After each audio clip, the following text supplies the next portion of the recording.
Last turn पे हम लोग बात कर रहे थे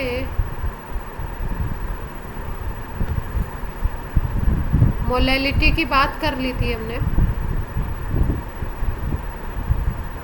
मोलैरिटी और मोलैलिटी की बात कर ली थी हमने। अब हम लोग बात करेंगे, वॉइस क्लियर है, आवाज़ वगैरह आ रही है मेरी प्रॉपर?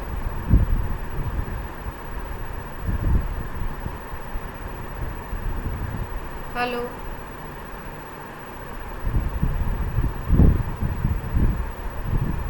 आ रही है आवाज़? आ रही है ना? पहले नहीं आ रही थी क्या? आ रही थी। अच्छा भाई।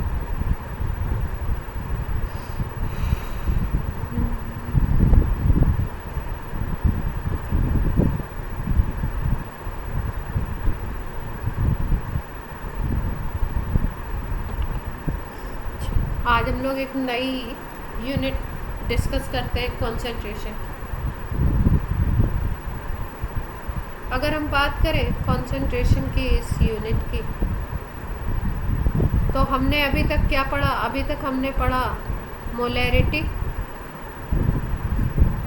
दूसरा हमने पढ़ा था मोलैलिटी, ये दो पढ़े थे हमने। मोलैरिटी को कैपिटल एम से डिनोट करते थे, मोलैलिटी को स्मॉल एम से।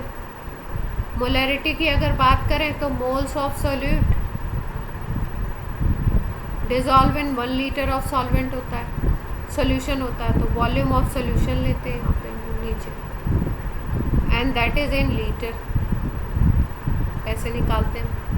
अगर मोलैलिटी निकालनी है तो moles of solute divided by mass of solvent in KG, ये होता है। इसकी यूनिट की अगर बात करो मोलैरिटी की, तो ये होती है मोल्स पर लीटर, और अगर इसकी यूनिट की बात करोगे तो ये हो जाएगा यूनिट मोल्स पर केजी। इसमें ये मोल्स है, इसमें मास आते हैं फॉर्मूला में, लीटर में वॉल्यूम आ जाता है, इसलिए ये वाली यूनिट होती है टेम्परेचर डिपेंडेंट, और ये होती है टेम्परेचर इंडिपेंडेंट। इतनी बातें हो चुकी थी। अब इससे रिलेटेड एक और यूनिट है नॉर्मेलिटी, उसको हम करेंगे। उसको करने के पहले एक यूनिट आता है मोल फ्रैक्शन, इसको कर लेते हैं।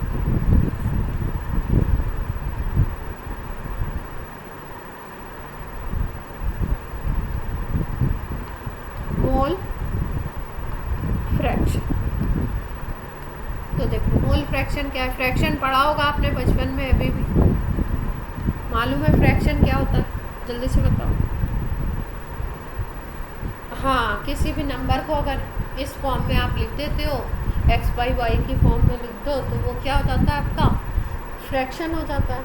और वैसे फ्रैक्शन का क्या मतलब होता है? ऐसे बोलते हैं हम, एक कोई ये है, इसके 4 इक्वल पार्ट कर दिए, एक को शेडेड बना दिया, तो अगर शेडेड का फ्रैक्शन पूछा जाए तो क्या बोलते हैं? ठीक है, जैसे हमने बोला कि पार्ट ऑफ शेडेड हो जाएगा डिवाइडेड बाय टोटल हो जाएगा, तो ये तो 1/4 पार्ट हमें दिखाई दे रहा है, ये 1 है, और टोटल पार्ट कितने हैं? 4 पार्ट किए हमने, 4 इक्वल पार्ट, तो 1/4 आ गया फ्रैक्शन इसका शेडेड पार्ट। ये बात तो सबको पता ही होगी, यस और नो? विधि,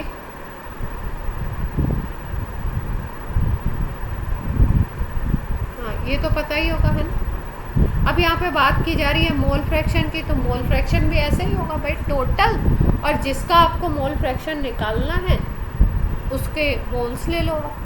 फ्रैक्शन के सामने मोल लिख दिया गया, इसका मतलब मोल्स की बात की जा रही है, वो फ्रैक्शन निकालना है। सपोज़ आपका सॉल्यूशन है, तो सॉल्यूशन में आपको पता है क्या होता है? एक तो सोल्यूट होता है विच इज़ डिज़ोल्व, और एक होता है सॉल्वेंट इन विच डिज़ोल्व। जैसे हमने बोल दिया शुगर है, इसको डिज़ोल्व किया हमने वाटर में, शरबत बना दिया, वो हो गया अपना सॉल्यूशन, है ना। यही बात तो होती है। अब इसमें मान लो आपको किसी का फ्रैक्शन, मोल फ्रैक्शन निकालना है, अगर दोनों के मोल्स आपको पता है, मान लो n ऑफ सॉल्यूट आपको पता है, मोल ऑफ सॉल्यूट आपको मालूम है, और मोल्स ऑफ सॉल्वेंट भी आपको पता है।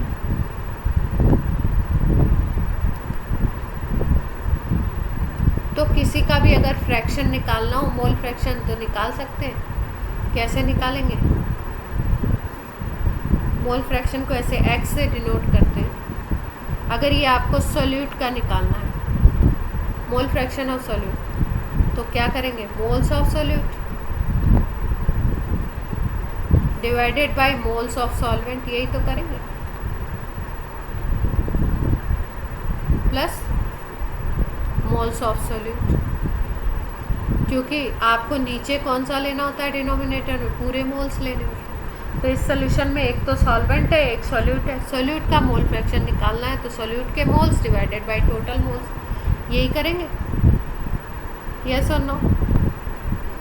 अगर अब आपके सॉल्यूट के मोल्स सपोज हमने ले लिए स्मॉल एन, इसको बोल दिया स्मॉल एन, और इसको हमने बोल दिया कैपिटल एन, तो फॉर्मूला हमारा ये बन सकता है कि अगर मोल फ्रैक्शन आपको सॉल्यूट का निकालना है तो small n divided by small n plus capital N,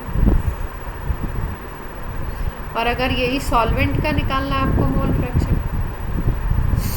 तो मोल्स ऑफ सॉल्वेंट, भाई आपको ऊपर सॉल्वेंट के मोल्स लेने पड़ेंगे, divided by moles of solvent plus moles of solvent.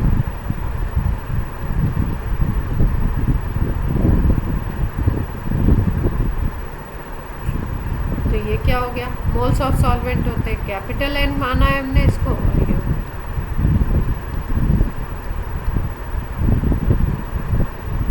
ऊपर सॉल्वेंट है। ये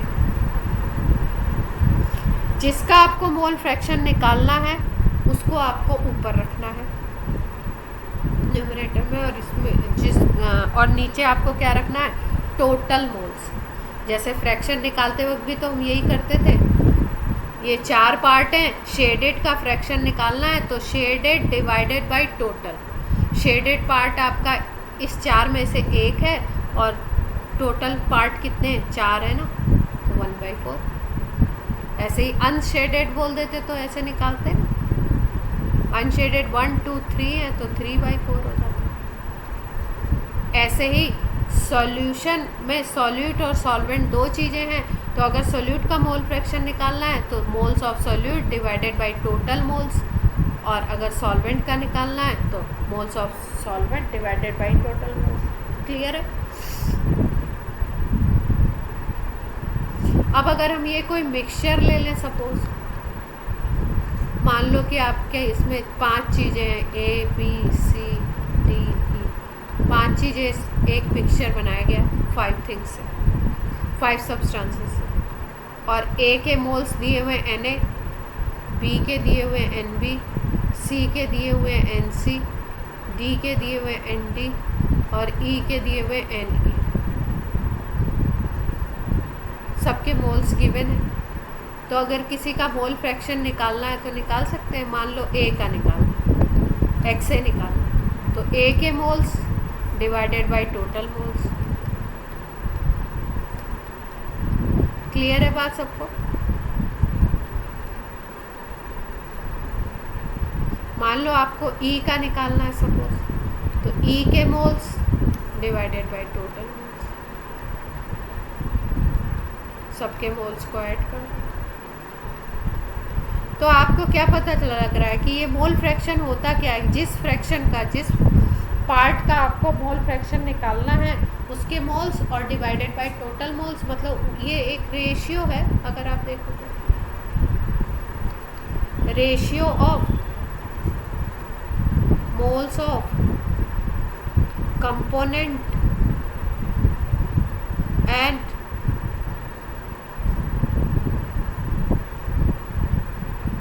मोल्स ऑफ टोटल मिक्सचर।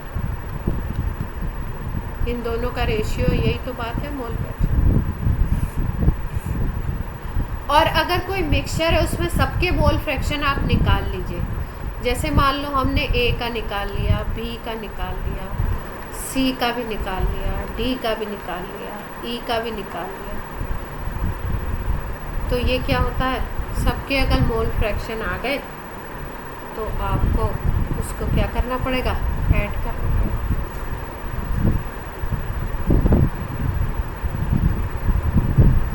सबके मोल फ्रैक्शन को अगर आप ऐड करते हैं तो हमारे पास आता है सबका adduct XA plus XB plus XC plus XD plus XE, सबके मोल फ्रैक्शन को अगर ऐड कर दो तो सबका एडक्ट हमेशा 1 है।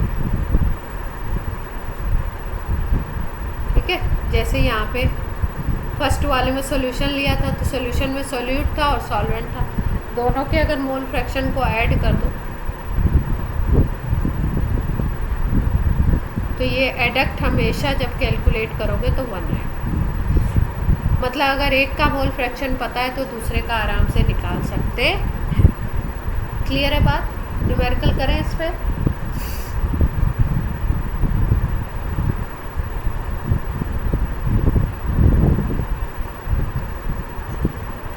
Four gram of C2H5OH is dissolved in 9 gram of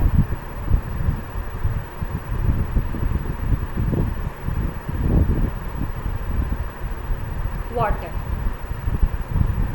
Calculate mole fraction of water. Water का मोल फ्रैक्शन निकालना है तो हमें क्या चाहिए, सबके पहले मोल्स चाहिए तभी तो निकाल पाएंगे। तो मोल्स निकालते हैं, पहले C2H5OH के निकालना। तो मोल्स निकालने के लिए हमें पता है फॉर्मूला क्या, Gm/mm पता है, given mass by molar mass. C2H5OH का है तो C2H5OH का मोलर मास कैलकुलेट कर लें पहले अलग से। ये हो गया 12 प्लस 2 और ये हाइड्रोजन हो गए 5, ऑक्सीजन हो गए 16 और 32 नहीं आएगा, 24 प्लस 5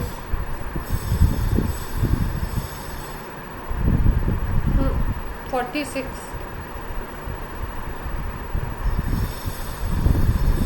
ठीक है, देखो 24 प्लस ये 5 है और ये 1 है, 6 हो गया, तो 24 और 6 हो गया 30 और 30 प्लस 16 46। तो गिवन मास है आपका 4 ग्राम और 46। अब ये मोल्स आ गए हमारे किसके, इथाइल अल्कोहल के।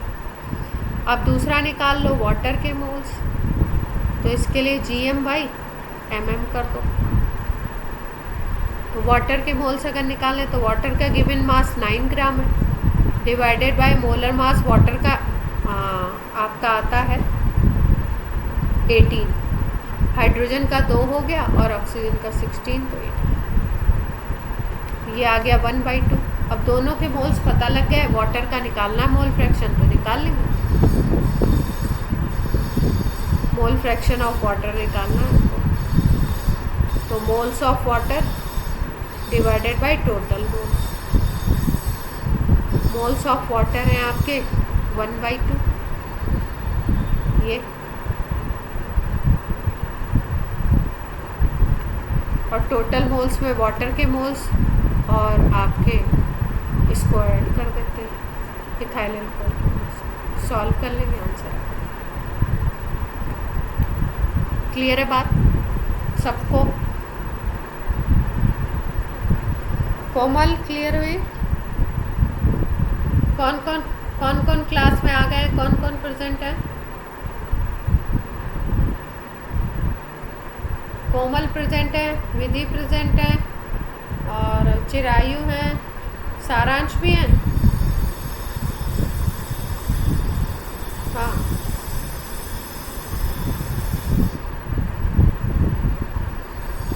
ये आवाज़ किसकी है?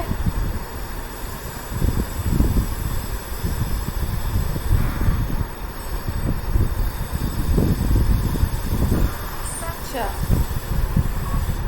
क्लास में कॉल ना अटेंड किया करें कृपया। मैं भी क्लास रिलेटेड कॉल, जैसे अगर आपकी क्लास है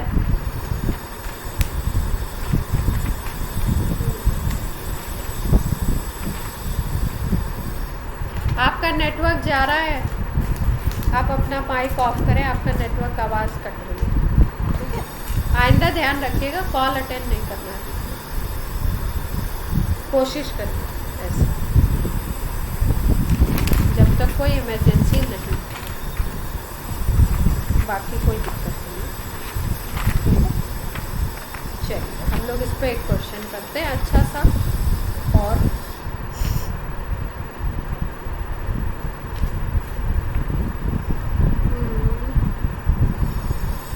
देवांग आप क्लास पे हैं?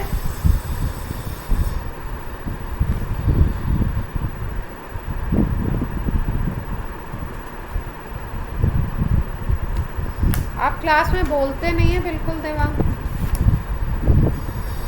आपका ना यस होता है ना नो होता है, ना मुझे पता चलता है आपको चीज़ें समझ आ रही हैं नहीं आ रही हैं।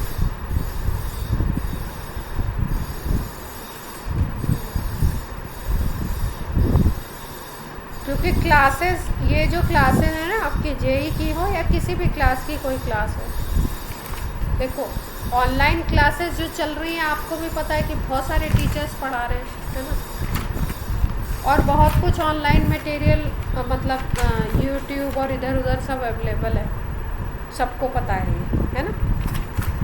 अब छोटे ग्रुप में जो क्लासेस होती हैं जिसमें कम बच्चे होते हैं, उसमें उसका बेनिफिट बस यही होता है कि बच्चा अपनी प्रॉब्लम को पूछ पाए और टीचर से इंटरेक्ट कर पाए। बड़े ग्रुप में कई बार बच्चा वो पूछ नहीं पाता है, कई बार उसे मौका भी नहीं मिल पाता है, दोनों चीज़ें होती हैं। तो आप लोग अगर छोटे ग्रुप में पढ़ रहे हो तो उसका फ़ायदा उठाओ, सबके लिए कह रही हूँ, है ना। कोई ऐसा पर्सनली नहीं लेगा, लेकिन पर्सनली लीजिए, सबको कह रही हूँ। क्लियर हो गई मेरी बात? ठीक है, सब लोग अपनी प्रॉब्लम्स पूछेंगे, सबको कुछ अगर नहीं क्लियर हो रहा है तो बताएंगे, और सब लोग इक्वली पार्टिसिपेट करेंगे, है ना।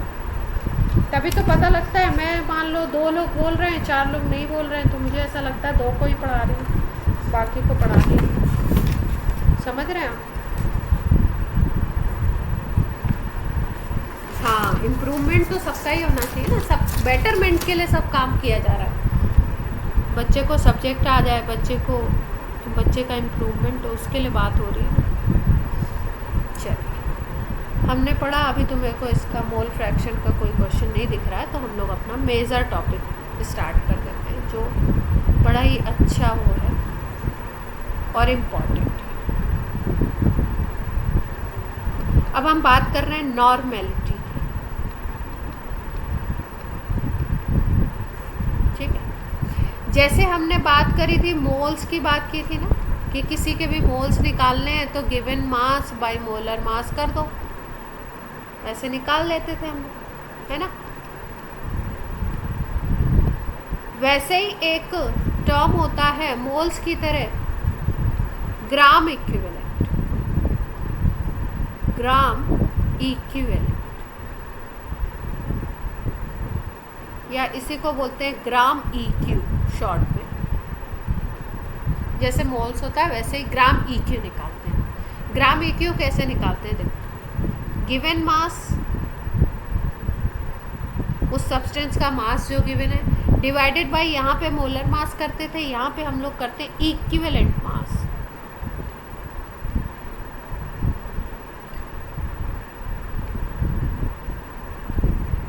ठीक है, गिवन मास बाय इक्विवेलेंट मास,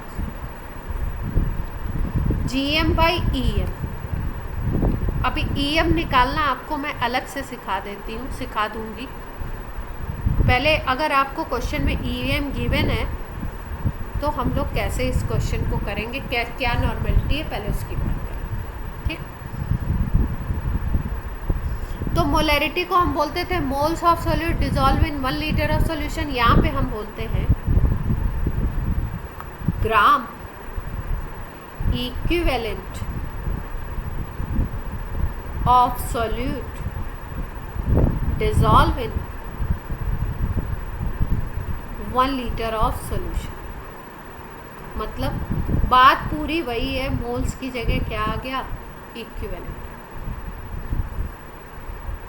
तो अगर फॉर्मूला बोलो आप नॉर्मेलिटी का, इसी को हम क्या कहते हैं, नॉर्मेलिटी। तो नॉर्मेलिटी का अगर फॉर्मूला बोलो तो क्या कह सकते हो आप, ग्राम EQ of solute divided by volume of solution in litre. अब ये ग्राम EQ मैंने अभी पिछली स्लाइड पे आपको बताया निकालते कैसे हैं, given mass by equivalent mass EM और वॉल्यूम ऑफ सॉल्यूशन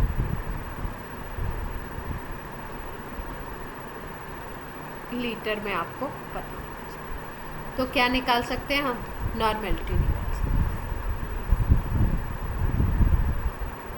क्लियर है बात इतनी।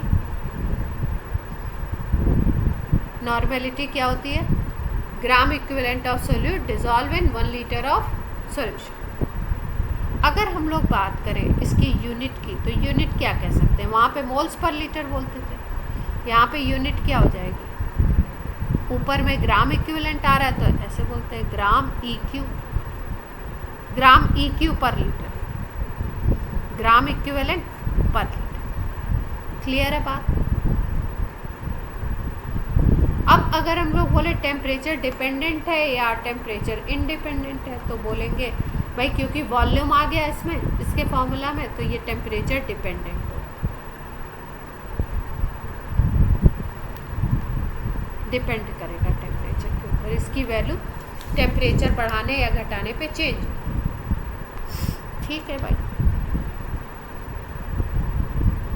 अब देखो, अब क्वेश्चन करते हैं, एक छोटू सा क्वेश्चन पहले लेते हैं।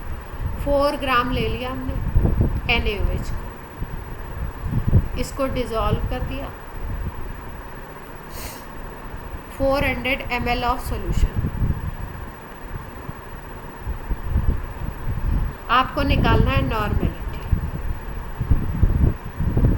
ठीक है, क्वेश्चन में आपको गिवन है equivalent mass of NaOH 40 given equivalent. कभी कभी इक्विवेलेंट मास को ऐसे भी लिखते हैं,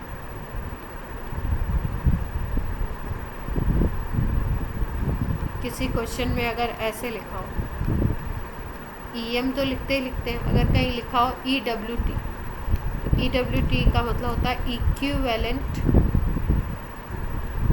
वेट। ठीक है, तो वेट मास बात एक ही है। फिजिक्स में ये डिफरेंट होता है, केमिस्ट्री में कई बार मास को हम लोग वेट भी डिनोट कर देते हैं। समझ आ गई बात। तो ऐसा आप मत, यहाँ पे फिजिक्स मत लगाइएगा कि इक्विवेलेंट मास बोल रहे हैं और आप तो एक तरफ वेट बोल रहे हो, दोनों के इक्वल कर रहे हो, जबकि फिजिक्स में हम लोग ये पढ़ते हैं W=m×G, मास और वेट अलग अलग है ना। कोई कुछ कहना चाह रहा था बीच में, बोलिए। अब इक्विवेलेंट मास 40 गिवन है, 4 ग्राम GM है, EM दिया हुआ है 40, वॉल्यूम ऑफ सॉल्यूशन दिया हुआ है 400 ml, इसको लीटर में कन्वर्ट कर लेते हैं, 400 डिवाइडेड बाई 1000 लीटर में आ गया। अब फॉर्मूला में पुट कर देते हैं, नॉर्मेलिटी निकालनी। तो नॉर्मेलिटी को N से डिनोट करते हैं, normality is equal to GM of solute, EM of solute, volume in litre. GM है 4, EM है उसका 40, वॉल्यूम इन लीटर है 400, डिवाइडेड बाई 1000 करेंगे तो 1000 ऊपर चला जाएगा।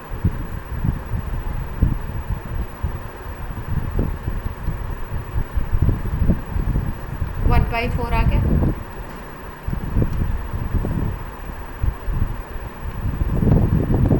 क्लियर है सबको।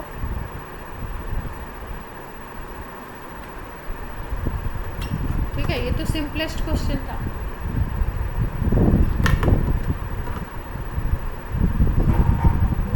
अब देखो इन क्वेश्चंस में सबसे पहले जो बात होती है वो ये होती है कि हमें इक्विवेलेंट मास क्वेश्चन में अगर गिवन नहीं है तो हम कैसे निकालें, उसको निकालना पड़ता है। इक्विवेलेंट मास अगर दे दिया तब तो हमारी दिक्कत नहीं आती है, हम लोग निकाल लेते हैं। अब कुछ टर्म्स ऐसे लिखे होते हैं, जैसे बोल दिया नॉर्मल सोल्यूशन। नॉर्मल सॉल्यूशन अगर लिखा हुआ है ना तो नॉर्मल सॉल्यूशन का मतलब होता है नॉर्मेलिटी उस सॉल्यूशन की 1 है। जैसे लिखा हुआ है डेसी नॉर्मल सॉल्यूशन, तो उसकी नॉर्मेलिटी होगी 1/10। अगर लिख दिया कहीं पे सेंटी नॉर्मल तो उसकी नॉर्मेलिटी, इसका मतलब है 1/100। ठीक है। जैसे लिख दिया सेमी नॉर्मल, इन टर्म्स के मतलब मालूम होने चाहिए, क्योंकि क्वेश्चन में अगर नॉर्मेलिटी ऐसे वैल्यू ना दे करके ये लिख दिया तो आप कैसे निकालोगे। तो यहाँ पे नॉर्मेलिटी सेमी का मतलब होता है हाफ। क्लियर है बात।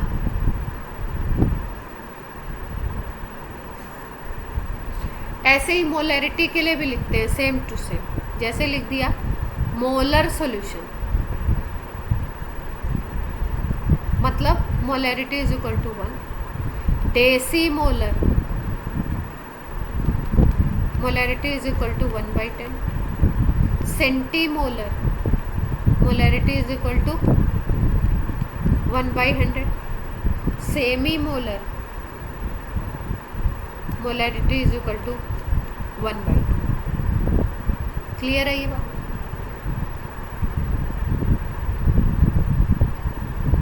अब यहाँ पे क्योंकि हमको इक्विवेलेंट मास की ज़रूरत पड़ती है बार बार, तो हम पहले सीख लेते हैं इक्विवेलेंट मास निकालना।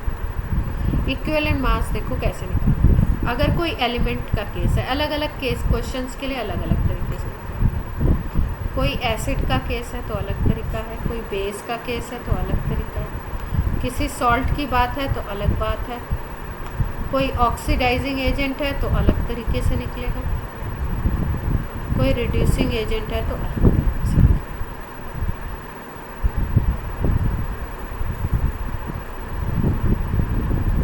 ठीक है। अब एलिमेंट का अगर है केस तो कैसे निकालते हैं, वो एलिमेंट अगर रिएक्ट कर रहा है, ठीक है, तो हम देखते हैं कि ऑक्सीजन के 8 ग्राम से इस एलिमेंट का कितना अमाउंट रिएक्ट करता है, हाउ मच अमाउंट, उसी को हम बोलते हैं उसका इक्विवेलेंट मास उस एलिमेंट का। दूसरा केस आपको देखने को मिल सकता है, क्लोरीन के 35.5 ग्राम से कितना रिएक्ट करता है, इसका कितना अमाउंट, उसको बोलते हैं। या हाइड्रोजन के 1.008 ग्राम से कितना रिएक्ट करता है ये एलिमेंट। मान लो हमने बोला कि कोई एलिमेंट है हमारे पास X, वो ऑक्सीजन के 16 ग्राम से रिएक्ट करता है, तो उस एलिमेंट का ये इक्विवेलेंट मास निकालिए। तो क्या करें, हमें पता है कि 8 ग्राम से जितना वेट उसका रिएक्ट करेगा वही उसका इक्विवेलेंट मास होगा। अब बोल दिया 16 ग्राम से X ग्राम रिएक्ट कर रहा है, तो 8 ग्राम से निकाल सकते हैं। 16 से X है तो 8 ग्राम से आधा ही तो रिएक्ट करेगा, X/2 हो जाएगा। बात क्लियर है।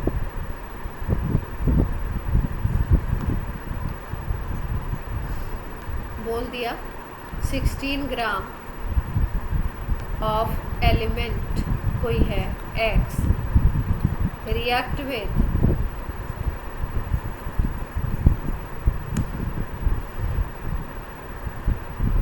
20 ग्राम ऑफ ऑक्सीजन। तो एलिमेंट का आपको निकालना है EM, इक्विवेलेंट मास। तो मैंने बताया कि एलिमेंट का वो मास जो 8 ग्राम ऑक्सीजन से रिएक्ट करेगा वो निकाल।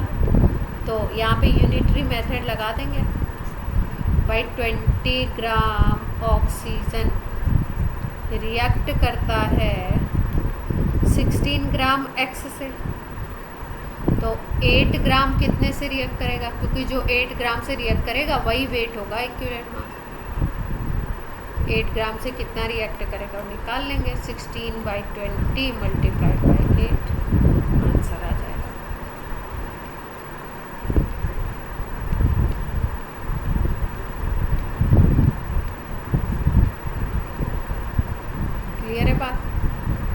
यही होगा EF इस एलिमेंट का। अब ये तो अपने काम आने वाला नहीं, ये तो छोटी सी बात बता दी। अपने को काम आएगा एसिड का, बेस का, सॉल्ट का, ऑक्सीडाइजिंग एजेंट का, रिड्यूसर। ठीक है। इन सब के केस में क्या होता है, अगर आपको इक्विवेलेंट मास निकालना है तो equivalent mass is equal to होता है molar mass divided by n factor. एक फैक्टर निकालते हैं हम लोग, उसको बोलते हैं इक्विवेलेंट n फैक्टर। अब n फैक्टर होगा क्या क्या देखो। अगर हम एसिड लेते हैं तो एसिड में ये n फैक्टर होता है बेसिसिटी ऑफ एसिड। अब आप बोलोगे ये बेसिसिटी क्या आ गई। बेसिसिटी की अगर बात करें तो बेसिसिटी होता है number of H plus given by one molecule of acid. Acid के वन मॉलिक्यूल से H प्लस जितने भी निकलते हैं उनको हम लोग बोलते हैं बेसिसिटी। ठीक है, देखो जैसे मान लो H2SO4 है, जब ये ब्रेक होता है ना तो ये 2H प्लस देता है। तो इसका मतलब इसके लिए बेसिसिटी कितनी हो गई, इसका वन मॉलिक्यूल ये है और ये 2H प्लस दे रहा है, तो बेसिसिटी इसकी हो गई 2। इसका मतलब n फैक्टर इसके लिए क्या हो गया 2। तो अगर आपको H2SO4 का इक्विवेलेंट मास निकालना है तो molar mass divided by n factor करोगे। हाँ जी, देखो एसिड के लिए अगर n फैक्टर निकालना है हमें तो हमें देखना होता है कि कितने H प्लस वो एसिड का वन मॉलिक्यूल देता है। ठीक है, तो वन मॉलिक्यूल उस एसिड का कितने H प्लस देगा वही n फैक्टर है। तो हमने एग्जांपल लिया H2SO4 का, तो H2SO4 में अगर हमने देखा तो H2SO4 में H प्लस हमारे हैं 2 जो निकल रहे हैं, तो यानी n फैक्टर H2SO4 के लिए हो गया 2। तो अगर इसका इक्विवेलेंट मास निकालना है तो मोलर मास डिवाइडेड बाय 2 करेंगे हम लोग। अब H2SO4 का अगर मोलर मास कैलकुलेट करते हैं तो ये 98 आता है शायद। 2 हाइड्रोजन का 2 हो गया, सल्फर का 32 और ऑक्सीजन का होता है 16। अब आप बोलोगे आपको ये कैसे, तो हम लोग को प्रैक्टिस करते करते याद हो गया। आप भी जब ज़्यादा क्वेश्चंस करोगे तो आपको भी याद। तो ये 98/2 49, मतलब ये कोई जादू नहीं है, प्रैक्टिस करते करते याद हो जाती है। क्लियर है बात। अब बोलेंगे कि भाई किसी भी एसिड का फॉर्मूला देख के हमें पता लग जाएगा क्या कि उसमें H प्लस कितने देगा। जैसे HCl की बात करो तो HCl में एक ही H आपको दिखाई दे रहा है, तो n फैक्टर यहाँ 1 हो गया, इसकी बेसिसिटी 1 हो गई। लेकिन कुछ ऐसे भी एसिड हैं जैसे H3PO4 है, H3PO3 है, H3PO2 है। ठीक है, ये वाला जो PO4 वाला होता है इसमें n फैक्टर 3 होता है, मतलब ये 3H प्लस देगा, इसकी बेसिसिटी आपकी 3 है। लेकिन अगर इसकी बात करो H3PO3 की तो ये 2 ही देता है, ये इसकी बात करो तो ये 1 ही देता है।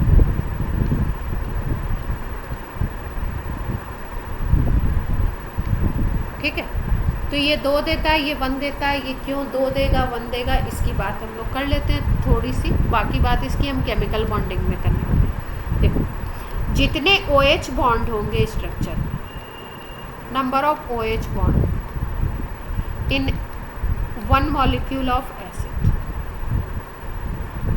जब आप एसिड का स्ट्रक्चर बनाओ तो जितने OH बॉन्ड होते हैं उतने ही H प्लस निकलते हैं।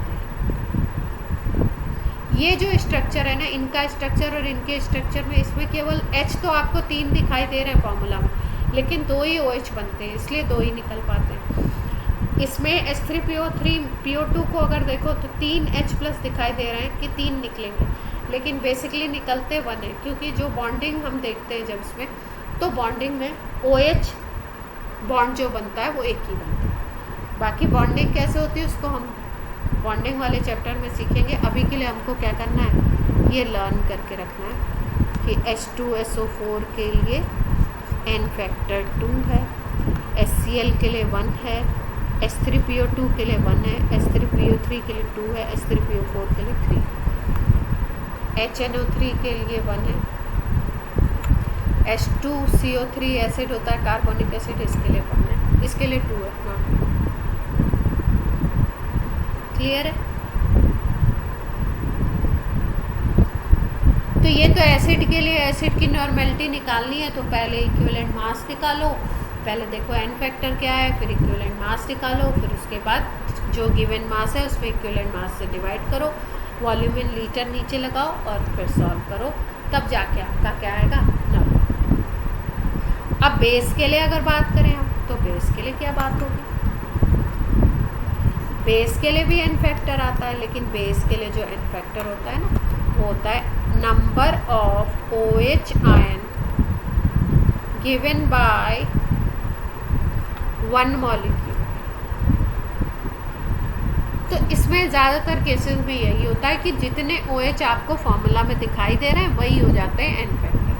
जैसे अगर हम बात करें BaOH होल ट्वाइस की, NaOH की, KOH की, AlOH होल थ्राइस की, ये सारे बेसेस हैं, MgOH होल ट्वाइस की। तो इसमें n फैक्टर क्योंकि 2 OH है तो 2 होगा, इसमें एक ही OH दिखाई दे रहा है तो 1, इसमें भी एक OH है तो 1, इसमें 3 है तो 3, इसमें 2 OH है तो 2, n फैक्टर। क्लियर हुई बात? और इसी n फैक्टर को बेस में एक टर्म देते हैं, इसमें बोलते हैं एसिडिटी।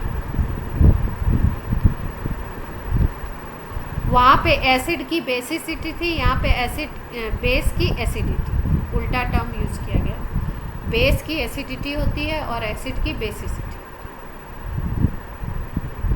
तो किसी बेस का निकालना इक्विवेलेंट मास तो ऐसे निकाल लेंगे, मान लो आपको दे दिया क्वेश्चन में 5 ग्राम KOH dissolve in 200 ml of solution, calculate normality। तो क्या करें, नॉर्मेलिटी निकालनी है, बेस है तो सबसे पहले देखो n फैक्टर क्या है, OH एक ही दिखाई दे रहा है तो n फैक्टर है आपका 1, यानी एसिडिटी कितनी है, 1। अब नॉर्मेलिटी निकालना तो normality is equal to gram g given mass divided by equivalent mass multiplied by volume in litre. Given mass आपका कितना है, 5 ग्राम, वॉल्यूम आपका 200 ml है, इसको लीटर में कन्वर्ट करोगे तो 1000 से डिवाइड होगा और 1000 ऊपर चला जाएगा। इक्विवेलेंट मास अगर निकालना है तो इक्विवेलेंट मास अलग से निकाल लेते हैं KOH का, ये होता है molar mass divided by n factor. अब मोलर मास इसका देख लेते हैं और n फैक्टर इसके लिए 1 है क्योंकि इसमें एक ही OH है। मोलर मास KOH का निकालोगे अगर तो पोटेशियम का होता है 39, क्वेश्चन में ये मोल एटॉमिक मास दिए हो सकते हैं, इसका 16 होता है और इसका होता है 1, तो ये आ गया आपका 56। तो 56/1 आ गया तो मतलब 56। सॉल्व कर लेंगे।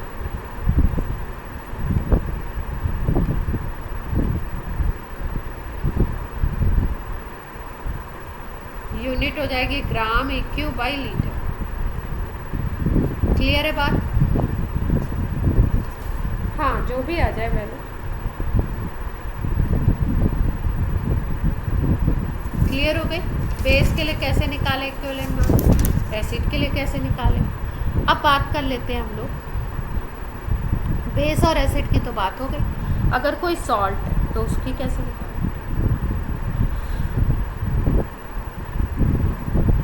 सॉल्ट का अगर निकालना होता है ना तो सॉल्ट को ब्रेक करते हैं, जैसे मान लो NaCl, तो इसको ब्रेक करोगे तो Na+ बनाता है Cl-, सॉल्ट का अगर निकालना है इक्विवेलेंट मास, तो इक्विवेलेंट मास होता है मोलर मास निकाल लो उसका डिवाइडेड बाय पॉजिटिव चार्ज, वो भी ऐसे लिखते हैं टोटल पॉजिटिव चार्ज। जैसे मान लो मोलर मास NaCl का अगर हम निकालेंगे तो जो भी आएगा निकाल लेंगे, divided by total positive charge. Positive charge यहाँ पे +1 दिखाई दे रहा है ना, तो यानी 1 से डिवाइड करना। NaCl का मोलर मास अगर देखो तो सोडियम का 23 और क्लोरीन का होता है 35.5। सॉल्व करेंगे तो 58.5।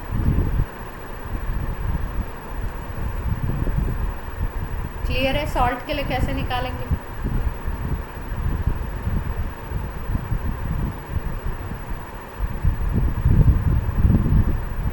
जैसे मान लो यही सॉल्ट हमारा ये दे दिया गया CaOH छोड़ दो, तो इसको ब्रेक CaCO3 दे दिया गया, OH छोड़ दो, इसको बेस हो जाएगा।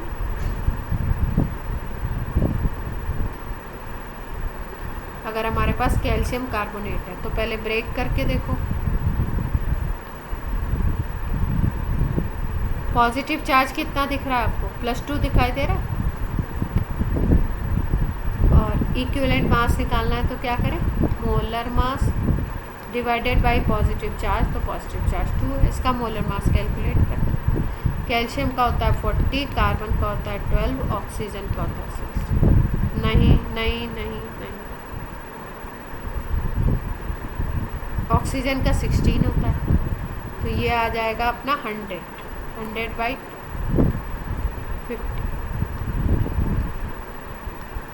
क्लियर है? फॉर्मूला तो देखो, नॉर्मेलिटी का फॉर्मूला तो सबके लिए सेम ही लगना है। क्या लगना है? Given mass by equivalent mass divided bye volume in litre.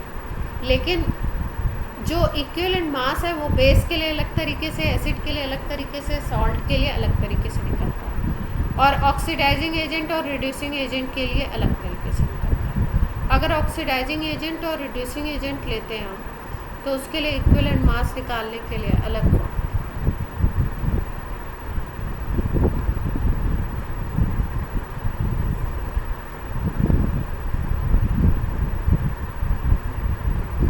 इनके लिए अगर इक्विवेलेंट मास निकालना है तो EM इज इक्वल टू होता है molar mass divided by lost electron. Oxidising agent तो खुद रिड्यूस होता है, तो गेन करता है।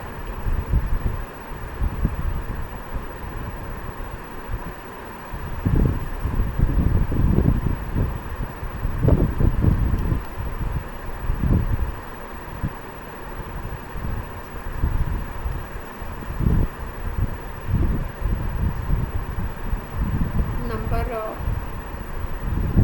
Electron gain. और अगर हम लेते हैं रिड्यूसिंग एजेंट का, तो नंबर ऑफ लॉस्ट।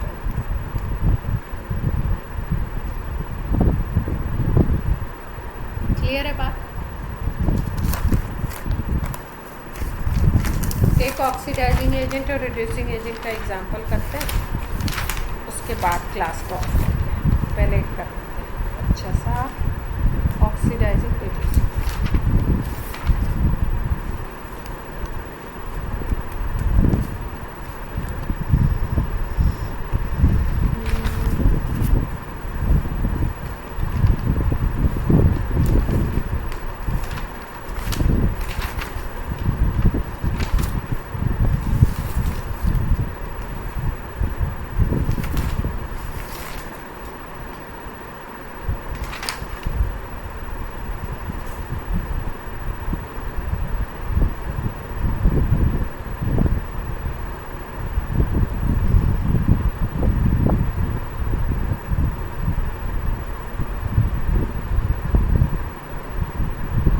अच्छा, इसमें एक और चीज़ याद रखेंगे, बाई 1 मोल।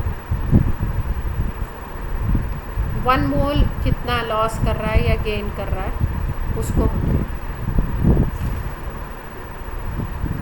ऐसा नहीं कि कहीं पे 10 मोल इलेक्ट्रॉन वो 100 इलेक्ट्रॉन को लूज़ कर रहा है तो आपने नीचे 100 लिख दिया, नहीं।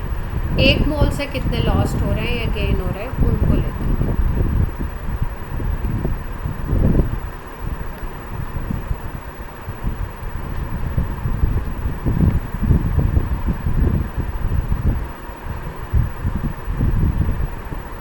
जैसे कोई क्वेश्चन गिवन है आपको ऐसे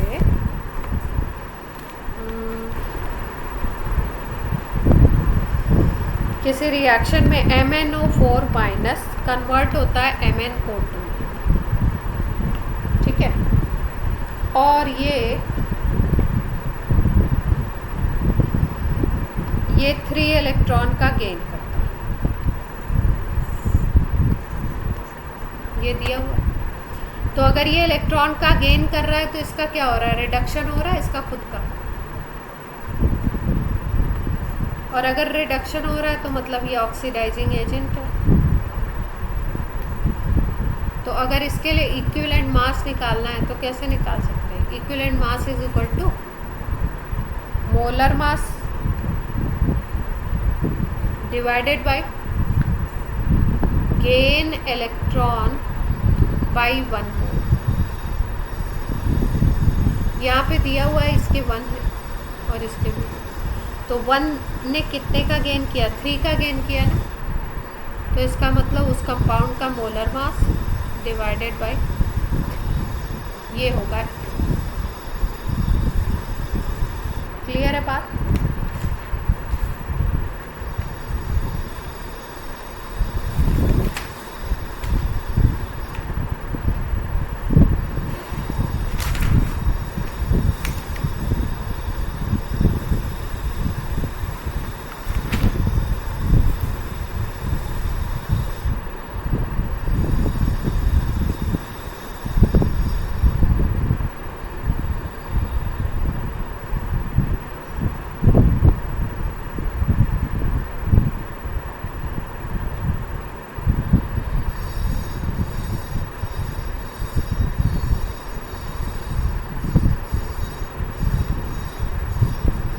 अब एक चीज होती है नॉर्मेलिटी इक्वेशन, ठीक है, देखो ये क्या होती है नॉर्मेलिटी इक्वेशन। ये होती है कि जैसे मान लो एक कोई रिएक्टेंट है ना, ये दूसरे किसी रिएक्टेंट से रिएक्ट कर रहा है, ये रिएक्टेंट 1 है, ये दूसरा, और ये लोग मिलकर के क्या बना रहे हैं, प्रोडक्ट बना रहे, रिएक्शन हो रहा है। तो हमेशा क्या होता है, कोई भी जो रिएक्शन होता है ना उसमें अगर ये रिएक्टेंट 1 है और इसकी नॉर्मेलिटी N1 है और इसका वॉल्यूम है V1,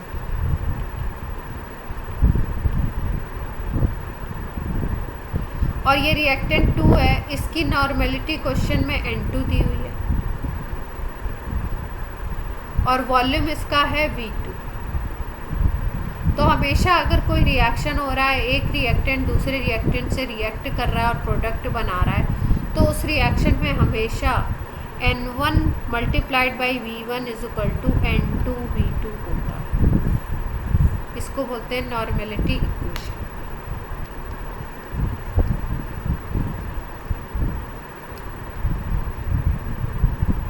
और ये जो N और V का मल्टीप्लिकेशन है ना, इसको ही बोलते हैं ग्राम इक्विवेलेंट।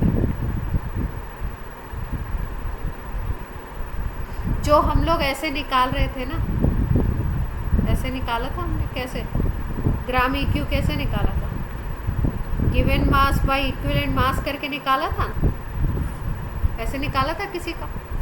अगर हमें ग्राम इक्विवेलेंट निकालना है और हमारे पास नॉर्मेलिटी और वॉल्यूम गिवन है, तो ग्राम इक्विवेलेंट आप ऐसे भी निकाल सकते हैं, नॉर्मेलिटी इनटू वॉल्यूम। तो यहाँ से हमें क्या पता चला कि कोई भी जब रिएक्शन हो रहा है और उस रिएक्शन को अगर आप बैलेंस लिखोगे, आपने बैलेंस लिख दिया, तो उसमें जो फर्स्ट वाले रिएक्टेंट का नॉर्मेलिटी इनटू वॉल्यूम होगा वो दूसरे वाले रिएक्टेंट के नॉर्मेलिटी इनटू वॉल्यूम के इक्वल होगा। इसको बोलते हैं कि पहले रिएक्टेंट के ग्राम इक्विवेलेंट जितने भी होंगे उतने ही ग्राम इक्विवेलेंट रिएक्ट करेंगे दूसरे वाले से। क्लियर है बात?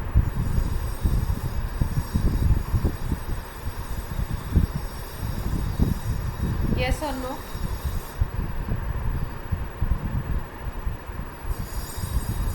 इसका हम लोग बहुत सारे क्वेश्चंस में यूज़ करते हैं।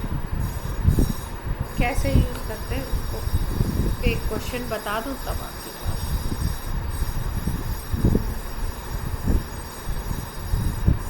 दिक्कत तो नहीं है, कोई बता दूँ?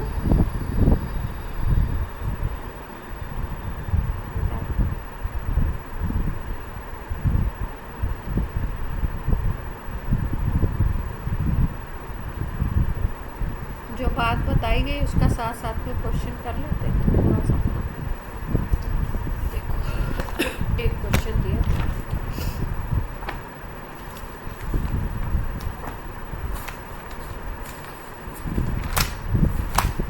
एनसीईआरटी का क्वेश्चन है।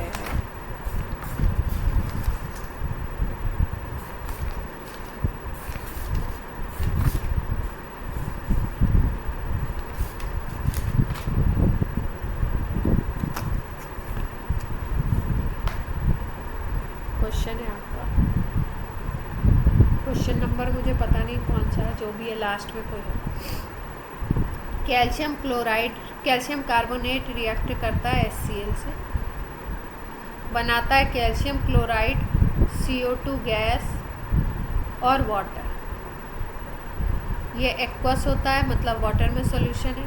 ये आपका सॉलिड है, ये सॉलिड बनता है, नहीं ये भी एक्वस बनता है, ये गैस बनती है और ये लिक्विड है। ये रिएक्शन की वजह। अब बोल क्या रहे हैं, what is mass of CaCO3 required to react with 25 ml of 0.75 molar HCl।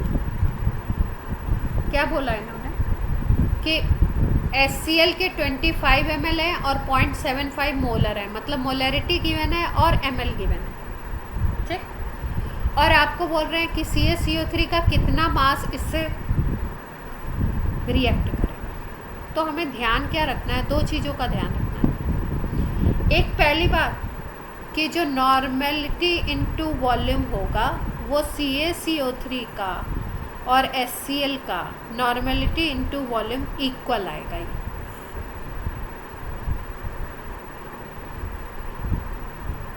इतनी बात समझ में आई? दो रिएक्टेंट है, दोनों के नॉर्मेलिटी इनटू वॉल्यूम का मल्टीप्लिकेशन सेम है। अब हमारे पास इसका नॉर्मेलिटी इनटू वॉल्यूम दिया हुआ है, बेसिकली नॉर्मेलिटी ना दे करके मोलरिटी दिया। तो नॉर्मेलिटी और मोलरिटी में जो रिलेशन होता है वो ये होता है, normality by molarity is equal to n factor. ये अब यहाँ पे केस है HCl का, तो HCl एक ही H+ देता है, तो यहाँ पे n फैक्टर आ जाएगा 1। इसका मतलब normality by molarity is equal to आ गया 1, normality is equal to 1 into molarity. और क्वेश्चन में HCl की मोलरिटी कितनी गिवन है, 0.75 मोलर लिखा हुआ है, इसका मतलब मोलरिटी। तो यहाँ पे हमने 0.75 लगा दिया, तो नॉर्मेलिटी भी आ गई अपनी 0.75 इसके, और वॉल्यूम हमें पता है 25 ml। तो अगर n इंटू वी ले लो आप HCl का, तो HCl की नॉर्मेलिटी 0.75 और वॉल्यूम आप ले लो HCl का, कितना दिया हुआ है क्वेश्चन में, 25 ml। यहाँ पे इसको लीटर में कन्वर्ट करना पड़ेगा, 1000 से डिवाइड करके। अब जो CaCO3 है इसका ना तो नॉर्मेलिटी दी है ना वॉल्यूम दिया हुआ है कि हम ग्राम इक्विवेलेंट निकाल लें, तो हमें क्या करना पड़ेगा, ग्राम इक्विवेलेंट निकालने का एक और तरीका था ना, GM/mm, यस GM/em, ये करते थे हम लोग, GM/ इक्विवेलेंट मास। तो गिवन मास तो क्वेश्चन में कैलकुलेट करना है। EM कैसे निकालें CaCO3 का, CaCO3 का अभी हमने EM निकाला था, ये सॉल्ट है, ब्रेक होगा तो ये बनाएगा। तो पॉजिटिव चार्ज +2 दिखाई दे रहा है, तो इसका मतलब इक्विवेलेंट मास कितना आएगा?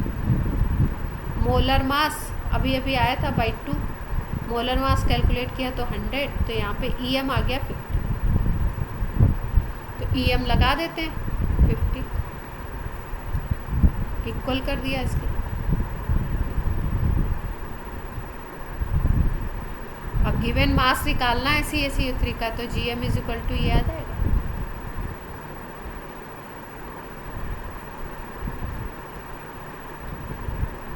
ये 0 से 0 उड़ गया और ये 25 आपका 4 आ गया, और इसको सॉल्व कर लेंगे सॉल्व। हाँ कुछ आएगा। मेरे पास जो कैलकुलेशन है बुक में लिखी हुई 0.9375,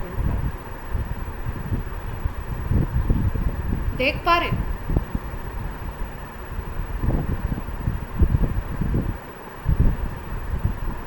समझ गए बात को? देख, अगर हम मोलैरिटी को यूज़ करते, जो क्वेश्चन में मोलैरिटी गिवन थी ना, अगर उसको यूज़ करते तो हमें रिएक्शन की, जब भी मोलैरिटी को यूज़ करो आप, तो आपको रिएक्शन की स्टोइकियोमेट्री को देखना पड़ता है, इसको देखना पड़ता है। लेकिन अगर क्वेश्चन में आप नॉर्मेलिटी को यूज़ करते हो, मतलब मोलैरिटी को नॉर्मेलिटी में कन्वर्ट कर लो, तो आपको क्या ध्यान रखना है? बस दोनों के इक्विवेलेंट को इक्वल करना है। स्टोइकियोमेट्री पे मत जाइए, कुछ ध्यान देने की ज़रूरत नहीं है। दोनों के n/v को इक्वल कर दो। यहाँ पे n/v पता था, यहाँ पे n/v नहीं पता था, तो हमने GM/EM से निकाला। GM हमें क्वेश्चन में निकालना था, EM हमने कैलकुलेट करके निकाल लिया, तो गिवन मास आ गया। सबको क्लियर है?